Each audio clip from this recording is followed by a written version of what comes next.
Henry I, whose 27-year captivity is equivalent to Nelson Mandela's Robben Island experience.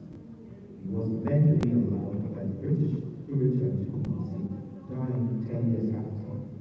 120 years after, there is a successor, also called Nkui, with his two name of the same to the same.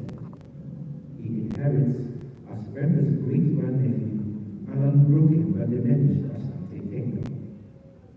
The historic visit he makes to the tropical islands region associated with paradise and described by the political scientist Sullivan as prison without bars was under different circumstances. No military escort of the imperial imprimatur, but in glory from an independent government, guest of honor of the President of the Republic of Seychelles.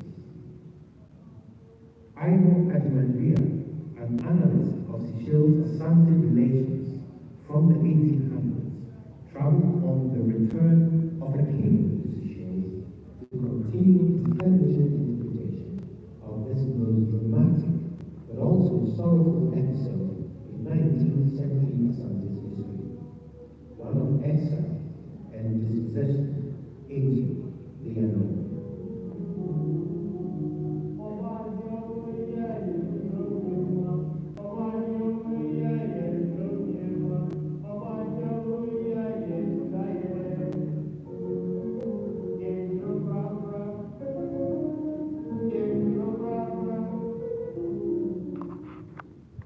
History's shadows were these coastal waters of Mahé.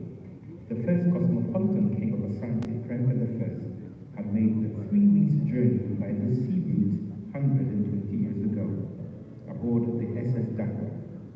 His great-grandnephew, in a solemn, historic but long-awaited memorial visit, arrives by plane on April 22nd from South Africa to the Mahé International Airport as the sun sets on these blue waters. Otumfuo Osei II was received as king and accorded the courtesy of a head of state, and also as special guest of honor at the French-influenced Roman architecture, the State House in Mahé, by President James Michel. It was here they engaged in conversations of his